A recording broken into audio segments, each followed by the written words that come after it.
Hello student, स्वागत है आप सभी को हमारे इस YouTube channel Gopal JCERT classes में। आज हम सभी विद्यार्थी JCERT क्लास 6 विज्ञान चैप्टर 6 वस्तुओं का समूहीकरण का सभी प्रश्न उत्तर को सॉल्व करेंगे। तो बच्चों, वस्तुओं का समूहीकरण का अर्थ जान लेते हैं। वस्तुओं के समूहीकरण का अर्थ, तो बच्चों जैसे आप लोगों के घर में मम्मी अलग अलग प्रकार की वस्तुओं को अलग अलग और निश्चित स्थान पर रखती है। जैसे बर्तन एक जगह, कपड़े दूसरी जगह और सब्जियां अलग जगह रखी जाती है। एक जैसी वस्तुओं को एक साथ रखना ही समूहीकरण कहलाता है। तो आइए अब देखते हैं प्रश्न उत्तर की ओर। तो प्रश्न उत्तर की ओर में पहला नंबर है अभ्यास। तो आइए देखते हैं अभ्यास। अभ्यास का पहला नंबर है सही विकल्प का चयन कीजिए। जो सही विकल्प होगा उसका चयन करना है हमें। तो एक नंबर दिया गया है चमकदार पदार्थ का एक उदाहरण है। विकल्प है कागज, लकड़ी, तांबा, कपड़ा। तो यहाँ पर सही विकल्प हो जाएगा तांबा, क्योंकि कागज, लकड़ी और कपड़ा ये अधातु है। अधातु के मुकाबले धातु अधिक चमकदार होते हैं। 2 नंबर पानी में तैरने वाली वस्तुएं। विकल्प है पत्थर, सूखे पत्ते, सिक्का, लोहा। तो इसका सही विकल्प होगा सूखे पत्ते, क्योंकि पत्थर, सिक्का और लोहा ठोस पदार्थ होता है जो पानी में डूब जाते हैं। अघुलनशील मिश्रण के उदाहरण है। अघुलनशील मिश्रण यानी जो घुलता नहीं है। तो विकल्प में है तेल और पानी, नींबू का रस और जल, दोनों में से कोई नहीं। तो नींबू का रस और जल पानी में घुल जाते हैं। तेल और पानी इसका सही विकल्प होगा। उसके बाद देखते हैं 4 नंबर अचुंबकीय पदार्थ का एक उदाहरण है। अचुंबकीय पदार्थ, तो विकल्प है लोहा, निकेल, कोबाल्ट, प्लास्टिक। तो देखिए लोहा, निकेल और कोबाल्ट ये धातुएं है और धातुएं चुंबकीय होता है। यहाँ पर है अचुंबकीय पदार्थ, तो अचुंबकीय पदार्थ में हो जाएगा प्लास्टिक सही विकल्प।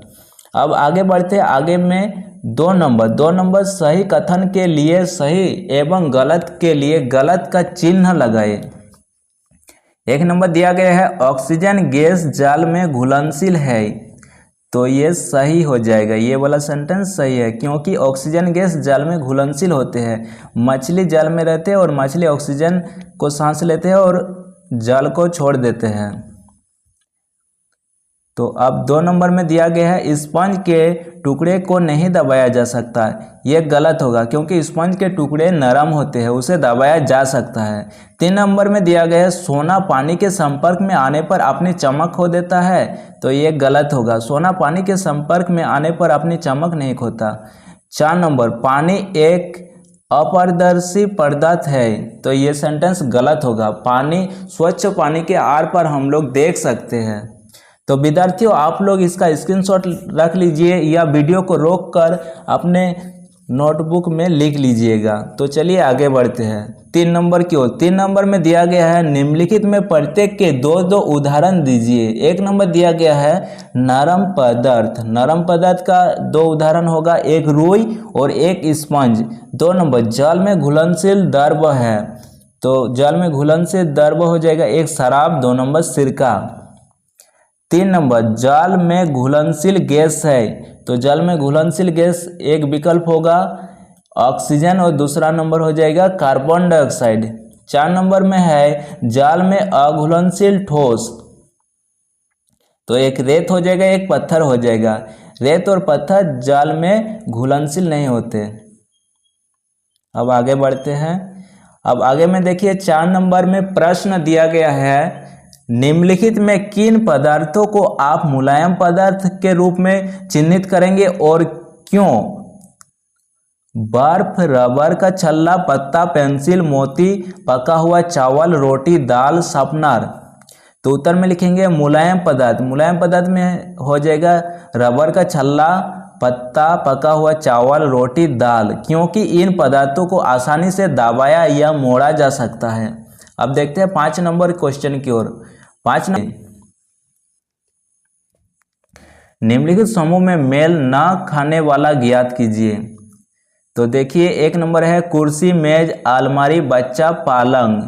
तो कुर्सी, मेज, अलमारी और पलंग ये फर्नीचर है और बच्चा अलग है, तो बच्चा को यहाँ पर लिखेंगे। 2 नंबर में है गुलाब, गेंदा, नाव, पलाश, कमल। तो यहाँ पर आप लोग देखिए गुलाब, गेंदा, पलाश और कमल ये फूल में आता है और नाव अलग है, तो नाव को यहाँ पर लिखना है। 3 नंबर में दिया गया है चीनी, रेत, कॉपर सल्फेट, नमक। तो इनमें अलग क्या है? रेत।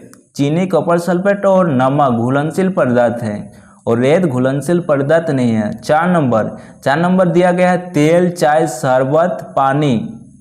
तो यहाँ पर देखिए चाय, शरबत और पानी ये पेय पदार्थ है और तेल पेय पदार्थ नहीं है, तेल अलग हो जाएगा, तो तेल को यहाँ पर लिखना है। तो चलिए अब आगे बढ़ते हैं 6 नंबर की ओर। 6 नंबर का प्रश्न है निम्नलिखित वस्तुओं को घुलनशील एवं अघुलनशील वस्तुओं में वर्गीकृत कीजिए। यहाँ पर है चीनी, नमक, सरसों का तेल, बालू, शहद, चक्कचूर्ण, फूलों की पंखुड़ियाँ, मिट्टी, गेहूं का आटा। तो देखिए घुलनशील पदार्थ में आ जाएगा चीनी, नमक और शहद। अघुलनशील सरसों का तेल, बालू, चौक का चूर्ण, फूलों की पंखुड़ियां, मिट्टी, गेहूं का आटा। अब देखते हैं 7 नंबर प्रश्न।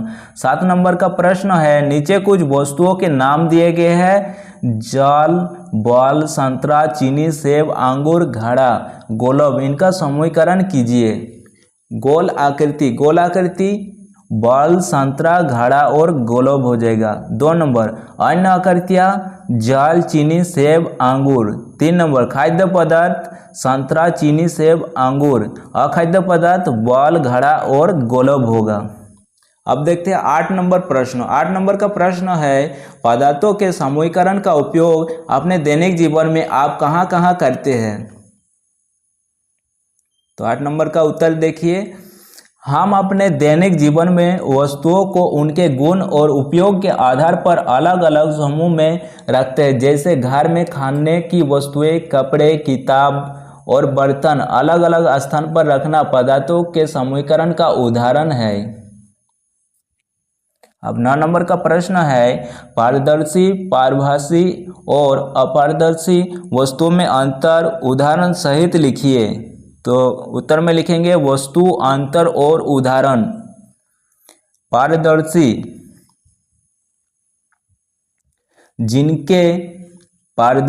जिनसे प्रकाश आसानी से आर पार जाता है और वस्तुएं स्पष्ट दिखाई देता है। उदाहरण कांच, स्वच्छ जल।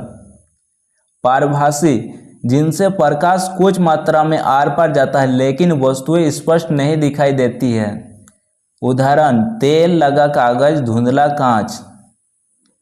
अपारदर्शी जिनसे प्रकाश आर पार नहीं जा सकता।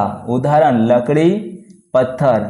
अब 10 नंबर प्रश्न देखते हैं। 10 नंबर का प्रश्न है खाना बनाने वाले बर्तन कागज के अलावा प्लास्टिक के क्यों नहीं बनाए जाते? तो 10 नंबर का उत्तर है कागज को आग के पास ले जाने पर वह जल सकता है। सामान्य प्लास्टिक अधिक गर्मी में पिघल सकता है, इसलिए खाना बनाने के बर्तन धातु के बनाए जाते हैं क्योंकि धातु गर्मी सहन कर सकती है और ऊष्मा की अच्छी चालक होती है। तो विद्यार्थियों आज का वीडियो यहीं पर समाप्त हुआ। यदि आप लोग इस चैनल पर पहली बार आए तो चैनल को सब्सक्राइब कर लीजिएगा और अपने दोस्तों के साथ भी शेयर कीजिएगा। हमारे इस यूट्यूब चैनल पर झारखंड बोर्ड की पढ़ाई से संबंधित वीडियो आते रहते हैं और मैं लाता हूँ आप लोगों के लिए सबसे आसान, सरल और सटीक उत्तर। धन्यवाद।